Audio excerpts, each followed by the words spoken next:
مسکرانے والے اور غصہ کرنے والے برابر نہیں ہو سکتے، محبت بانٹنے والے اور نفرت پالنے والے کبھی برابر نہیں ہو سکتے، دل میں بغض رکھنے والے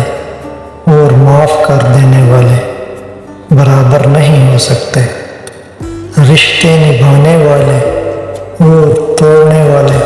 برابر نہیں ہو سکتے، نیکیاں کرنے والے اور گناہ نہ چھوڑنے والے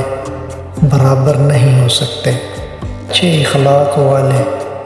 اور برے اخلاق والے برابر نہیں ہو سکتے،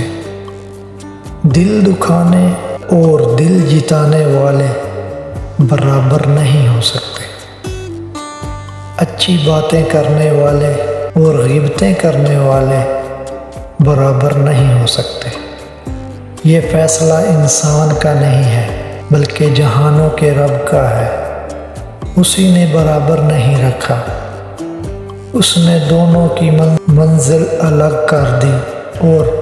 چوائس انسان کو دے دی۔ اب آپ کس قسم میں آتے ہیں، ذرا سوچیں۔